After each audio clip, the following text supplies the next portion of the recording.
અંબાજી ખાતે ભાદરવી પૂનમના મેળામાં બનાસકાંઠા પોલીસની સુરક્ષા અને શાંતિ સાથે ભક્તિ, માનવતા અને વાત્સલ્યનો અનેકો સમન્વય જોવા મળી રહ્યો।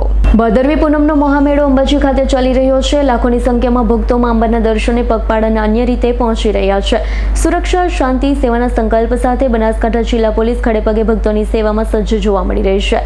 જિલ્લા પોલીસ અધ્યક્ષ પ્રશાંત સુંબેની આગેવાની હેઠળ 5000 જેટલા પોલીસકર્મી, મહિલા અને પુરુષો ખડેપગે ભક્તોને કોઈ અડચણ ન પડે તે માટે સજ્જ બની નિસ્વાર્થ સેવા અર્પણ કરી રહ્યા છે। મંદિરની બહાર ભક્તોની લાંબી કતારોની નિયમન અને સંકલન તો બીજી તરફ મંદિરમાં દૂર દૂરથી પોતાની મુરાદ પૂરી કરવા પહોંચતા ભક્તોમાં જય અંબેના નાદ સાથે ભક્તિમય વાતાવરણ નિર્મિત કરી ભક્તોમાં જોશ પૂરતા માના દર્શન કરાવતા જોવા મળી રહ્યા છે। મહિલા કર્મીઓની પુત્રી અને બહેન તરીકેનું વાત્સલ્ય ભક્તિ જોવા મળી રહી છે, જેઓ દ્વારા મંદિરમાં બોલ મારી અંબે, જય જય અંબેના ઘોષ સાથે ભક્તોમાં ઉર્જા અર્પિત કરતા તો ક્યાંક વૃદ્ધને પાણી પીવડાવવાનું કે નાના ભૂલકાઓને તેડી દર્શન કરાવવાનો હરખ જોવા મળે છે। પુરુષ પોલીસ કર્મીઓ દ્વારા વૃદ્ધને ઉપાડી તેમને તેમના સ્થાને પહોંચાડતા નજરે જોવા મળી રહ્યા છે। બનાસકાંઠા પોલીસ કર્મી અને અધિકારીઓ ખડેપગે ધાર્મિક મહામેળામાં રાઉન્ડ ધ ક્લોક સેવા, સુરક્ષા અને શાંતિ સાથે કર્તવ્ય, ભક્તિ અને વાત્સલ્યના અભિગમે સંપૂર્ણ સેવા આપી રહ્યા છે।